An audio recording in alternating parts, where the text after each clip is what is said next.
A very good morning to everyone. Children, in our previous video lecture, we have discussed about the meaning of yoga. We discussed about importance of yoga and also discussed about the elements of yoga.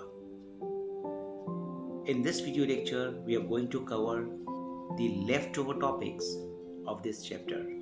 So let us discuss these topics one by one. Now let us start with the meaning of asana. Asana is a position which is steady and comfortable. In asanas, body is kept in various positions in such a way that the activity of the organs and glands of the body becomes more efficient and finally improve the health of mind and body. According to Patanjali, asana means Shriram Sukham Asanam, means that position which is comfortable and steady also. Asana is basically the state of body in which it may be kept easily, and as a matter of fact, the ability to sit comfortably for an extended period of time in any position is called asana. Now, asanas have been classified into three forms, and these are meditative asanas, relaxative asanas, cultural or corrective asanas. Now let us discuss about these three asanas one by one. Meditative asana is Padma asana, Siddha asana are the main asanas of meditative asanas. And by practicing these asanas, the meditation power of an individual is also enhanced. The practice of these asanas should be done before performing meditation. In fact, meditation is done by remaining constant in these asanas and is more beneficial to perform such asanas in complete peaceful environment. If we talk about relaxative asanas, then Shavasana, Makarasana are the main asanas of relaxative asanas. The practice of these asanas removes tiredness and relaxes an individual physically as well as mentally also. An individual gets complete relaxation after performing such asanas. And the last is cultural or corrective asanas. Few examples are like Sarvang Asan, Matsya Asan, Hal Asan, Bhujang Asan, etc. are the prominent asanas of cultural or corrective asanas. These type of asanas regulate and systemize different activities of the body and finally provide energy to the body to perform pranayam, pratyahar and dharana. These are the elements of yoga which we had discussed in the previous video lecture. Okay, now let us discuss about the meaning of pranayam. Basically, the word pranayam comprises of two words, pran plus ayam. Pran means vital energy or life force, and ayam means control. In this way, pranayam means the control or regulation of pran. There are basically three types of pranayam. Purak, which means inhalation, which we inhale oxygen. Okay, that is Purak.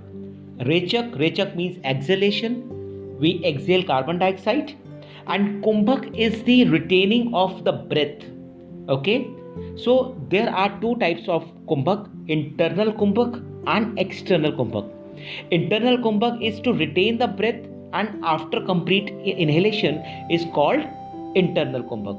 And external Kumbhak is to retain the breath after complete exhalation is called external Kumbhak. Means when you inhale properly, you retain the breath is internal Kumbhak. When you exhale the retained breath outside, it becomes an external kumbhak.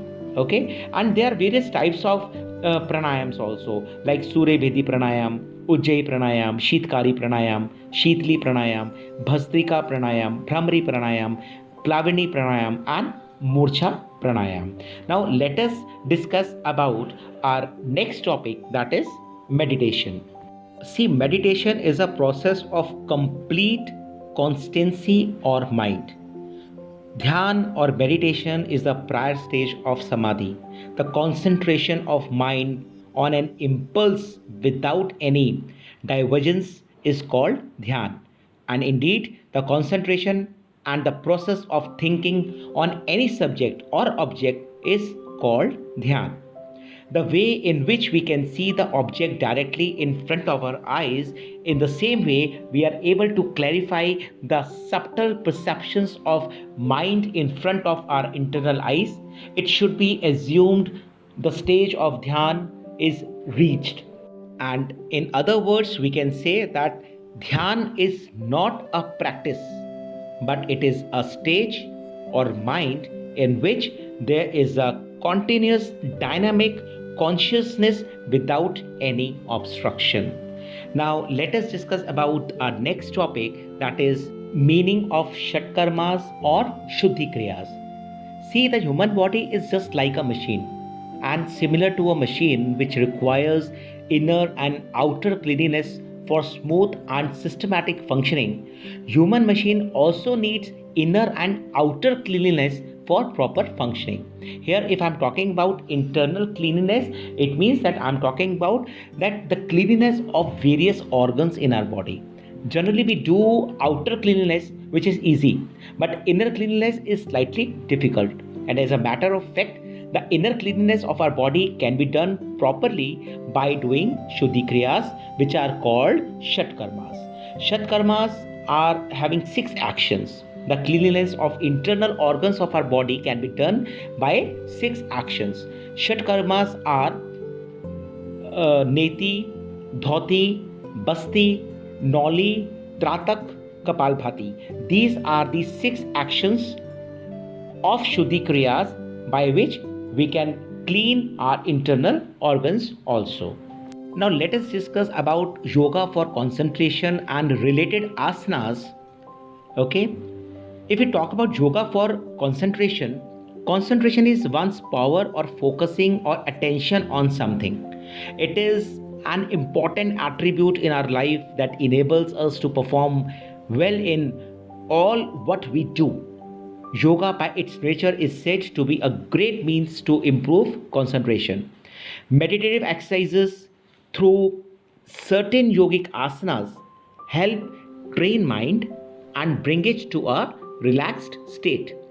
Through this technique, we can deal with feelings of stress and anxiety and focus well on the work at hand. There are many studies that have shown yoga to improve concentration, contribute good mental energy, and bring a balance of body and the mind. Some of the asanas that help improve concentration are discussed in this video lecture. The first asana is Sukhasana. It is a combination of 2 words, Sukh and Asana. Sukh means pleasure and happiness, and Asana means posture. The procedure of doing Sukhasana is that you need to sit with legs straight in front of the body, then bend the right leg and place the foot under the left thigh. After that, bend the left leg and place the foot under the right thigh. Keep the hands on the knees in such a way that the palms should rest on the knees. Keep your head, neck and back straight. Close your eyes and relax the whole body. If we talk about the benefits of Sukhasana, so it is a good meditation posture. It improves concentration, increases the glandular functioning, improves leg strength and flexibility. It cures arthritis and knock knees. It calms the mind, improves posture, reduces stress and anxiety, facilitates mental and physical balance without causing strain, strengthens the back also. If we talk about the contraindications means that which all individuals should not perform this asana. So the individuals who have knee injury should not perform this asana for longer duration of time. Okay, and if you have slip disc problem, you should take proper care while performing this asana. Our next asana is Tad asana. Tad asana, to do Tad asana, the procedure is that you need to stand up in attention position, lift your arms upwards, stretch your hands upwards, raise your heels and come on your toes. Also pull up your body upwards. You need to stretch your body. After some time, breathe out slowly, come to the previous position and repeat the same 10 to 15 times. The benefits of Tadasana is that it is helpful in developing physical and mental balance, reduces obesity, cures constipation, cures digestive problems, improves body posture, and it alleviates sciatica also. Sciatica is a kind of pain. Okay, so it cures sciatica, as well as it is an excellent asana for those who wants to enhance their height. You can see in the picture that the person is stretching upwards. Okay, so by doing such exercises and by doing this asana, Tadasana, one can increase his or her height also. It is also beneficial in treating hypertension and improves the concentration of mind as well. If we talk about the contraindications that which all individuals should not perform this asana, so if somebody has low blood pressure, okay, must not practice this asana. In case of headache or insomnia, you should avoid practicing this asana. And individuals who suffer from blood circulation problems such as faulty valves should not perform this asana. Okay, now let us discuss about our next asana, which is Padma Asana. Padma means lotus and Asana means posture. It means sitting in a position without any movement. Procedure is that you need to first of all sit in a squat position. Place the right foot on the left thigh so that the heel of the right foot may touch the hip bone of the left thigh. Then lift the left foot and in the same way keep it on the right thigh. The backbone should be straight and erect. Place your arms on the knees. After practicing this asana for few days, it becomes easy to perform. If we talk about the benefits of this asana, so Padma Asana increases the focus of mind and concentration, calms the brain, helps to relax the body, helps to stimulate the abdomen and spine. This asana is the base for all asanas and it straightens hip and knees also. It helps in reducing blood pressure and muscular tension. It helps in reducing abdominal fat also. But all those individuals who suffer from sciatica pain or weak or injured knees should not practice this asana. This asana should not be practiced until you have good flexibility of your knees. Let us discuss about our next asana, that is Shashank Asana. Shashank Asana is also known as hare pose. Sit in Vajrasana, place hands on the thighs, keep the upper body straight and relaxed while inhaling. Raise both the arms above the head, keep them straight, shoulder width apart. Exhale while bending the trunk forward from the hips, keeping the arms and head straight and in line with the trunk. Then hands and forehead should rest on the floor in front of the knees. Bend the arms slightly so that they are fully relaxed and let the elbows rest on the floor. Retain breath for up to 5 seconds in the final position. At the same time, inhale and slowly raise the arms and trunk to the vertical position. Exhale while lowering the arms to the knees. Practice this to 3 to 5 times. And those who want to calm anger may increase the duration of the final position from 3 to 10 minutes instead of 3 to 5 times. Benefits of this asana is that it helps to relieve fatigue and promotes concentration of mind, helps in relieving anxiety and depression due to its calming effect. It improves blood supply to the head and therefore nourishes eyes and all the brain functions. It releases the pressure of the discs, regulates the functioning of adrenal glands.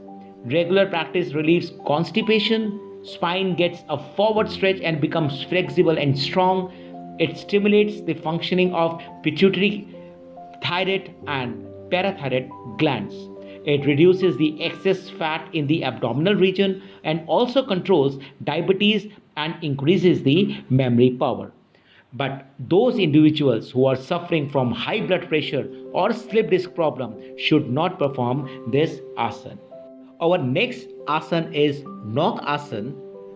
First of all, lie down flat on the mat with your feet together and your arms on sideways. You can see in the picture also. After that, keep your arms straight, then start inhaling, and as you exhale, lift your chest and feet off the ground, stretching your arms towards your feet. Feel the tension in your stomach area as the abdominal muscles contract. Keep breathing deeply and easily while maintaining the pose. Hold this position for a few seconds. Now exhale and come back to the ground slowly and relax. You can perform it 3 to 4 times daily.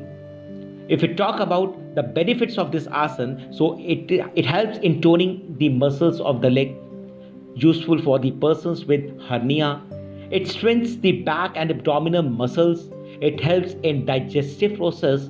It helps in reducing belly fat also. But all those individuals having low blood pressure, migraine, spinal disorder, and severe headache problems, they should not perform this asana. Avoid practicing this asana if you have asthma or heart disease also. And women should avoid doing this asana during pregnancy period. Our next asana is Vriksh Asana. Vriksh Asana, the name Vriksh Asana has been taken from Sanskrit word Vriksh meaning tree and Asana meaning posture. So the procedure of doing this asana is that stand erect with arms by the side of your body, bend your right knee and place the right foot on your left thigh. The sole of the foot should be kept flat near the root of the thigh. Your left leg should be straight. The right leg should be perpendicular to the left leg. Then extend your arms above your head.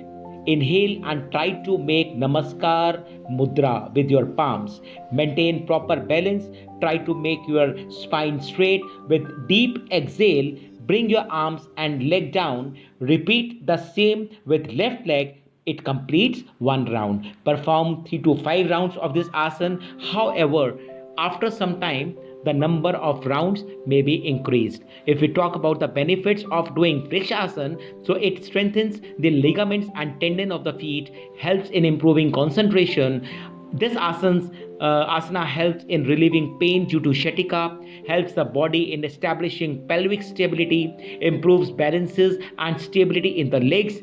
It is helpful to those who are facing the problem of depression and anxiety, enhances the flexibility of legs, back and chest muscles, and also reduces the knee problems. But if somebody is suffering from migraine, low or high blood pressure, insomnia, acute knee problem and hip injury, you should avoid practicing this asana. And the last asana is Garud Asana. The name Garud comes from Sanskrit word Garud, which means eagle, and Asana means posture. So Garud is known as the king of birds and it is a standing balancing pose. Procedure of doing Garud Asana is that you need to take a standing position, then bend the right leg and twist it around the left leg. You can see in the picture also in front of you. The right thigh should be in front of the left thigh and the top of the right foot should rest on the calf of the left leg. Bend the elbows and bring them on the front of the chest. Twist the forearms around each other, the left elbow remaining below. Place the palms together to resemble an eagle's beak. Slowly bend the left knee and lower the body until the tip of the right big toe touches the floor. Stay in this position for 20 to 30 seconds with steady breathing and release the posture. Return to standing position. After that, repeat on the other side. There are many benefits of also of this asana, like it strengthens the muscles, tones the nerves and loosens the joints of the legs and arms. It improves balance, strengthens ankles and it alleviates sciatica also. And the contraindications of this asana is that if somebody has a recent ankle or elbow injury, he or she should avoid performing this asana. Now let us discuss about our next topic, that is relaxation techniques for improving concentration, Yog Nidra. See, human life has become fast and very hectic nowadays. And every individual is trying to adjust in this fast changing world, but everything is going in vain. Ultimately, human beings are facing various mental or psychological problems. Yoga Nidra is a technique of Pratyahar not only provides relaxation to body and mind but also has a number of benefits. It is usually referred to as yogic sleep. निद्रा का मतलब ही sleep होता है. So referred to as yogic sleep. It is a systematic method of guided relaxation that has a profound effect on body and mind. In fact, Yog Nidra is a very powerful physical and mental relaxation technique. There are basically 8 types of stages of Yog Nidra. It is preparation, intention, body rotation, breath awareness, opposites or feelings and sensations, visualization, sankalp, return or finishing the practice. Now let us discuss about all these 8 stages of Yog Nidra one by one. The first stage is preparation, which means get ready for Yoga Nidra. Lie down on your back on the floor and adopt the pose of Shavasana. Body should be straight from head to toe. Legs should be slightly apart and arms should be a little away from the body. Palms should be upwards. Feel comfortable in this position. Close your eyes and take a deep breath. The second stage of Yoga Nidra is Sankalp, that is intention. Take a resolve or Sankalp according to your own wish. It should be short, clear, and positive. For example, Sankalp may be I will enjoy complete health, or I will ever be cheerful, or etc. The third stage of Yoga Nidra is body rotation, which is an awareness through the different body parts in a systematic way, and which leads to complete relaxation in a systematic and organized manner. The rotation of awareness is started in proper sequence. Right side of the body beginning with the right hand thumb and ending with the little toe of the right foot, and then left side of the body from the left hand thumb to the little toe of the left foot. Back of the body from the heels to the back of the head, and lastly in the front of the body from forehead to individual facial features to the legs. In this way, the whole body is relaxed. The fourth stage of Yoga Nidra is breath awareness.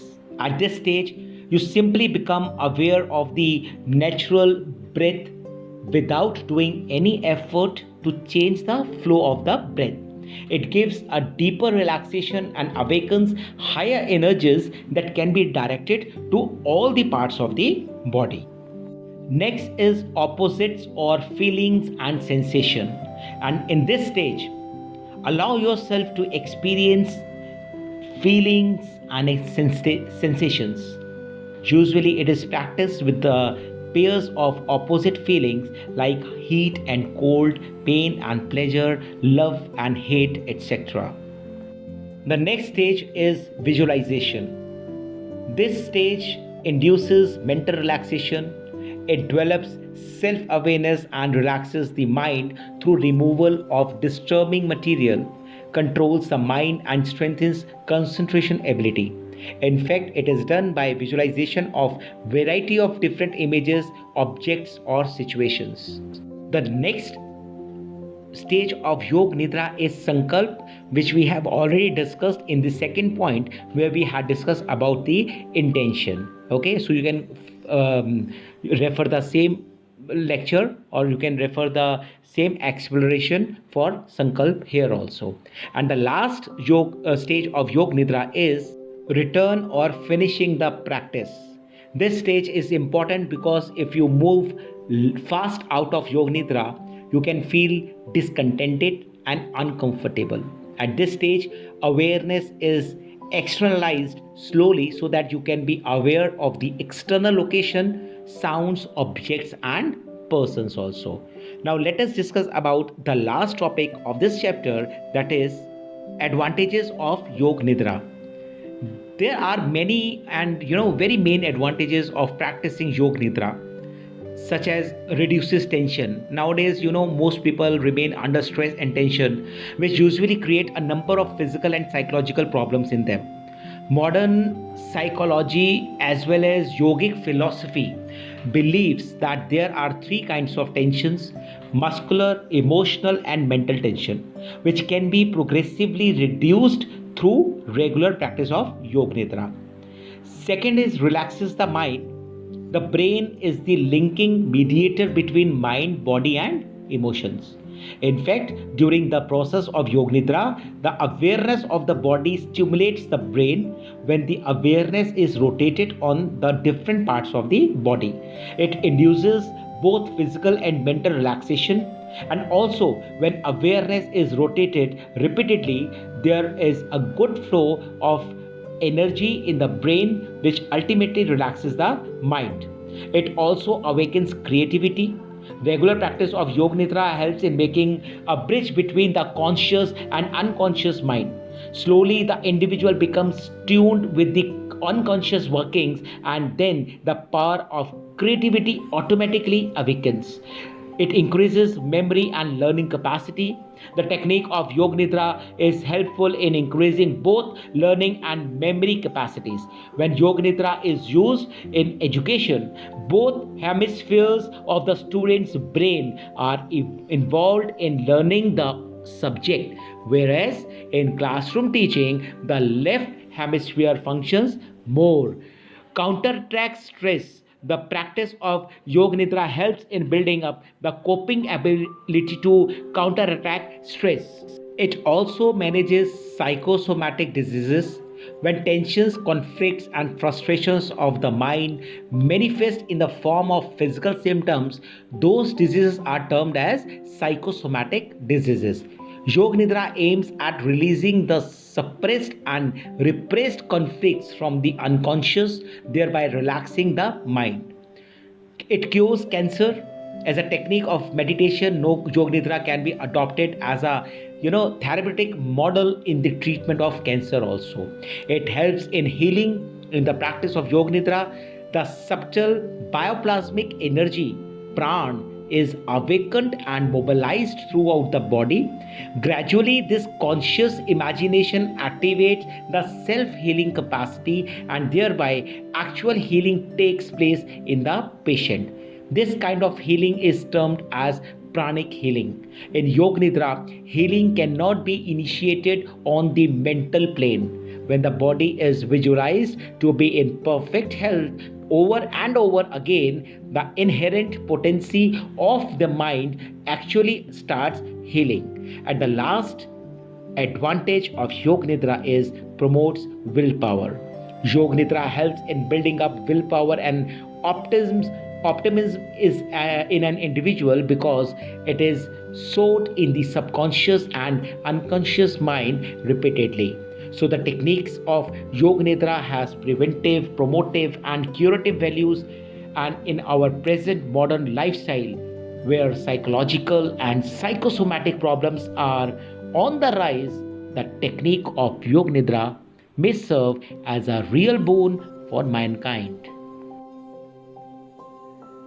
So, children, after the completion of this video lecture on chapter Yoga, I expect that you are able to understand the history of yoga, meaning of yoga, elements of yoga, importance of yoga, as well as various asanas in one's life. You have also, I expect that you have also understood how these asanas are helpful for us in curing and preventing us from various types of diseases, how we can concentrate through asanas. If you still have any doubt, you have any queries, please ask me on my personal number anytime. Wish you all a happy day. Stay home and stay safe.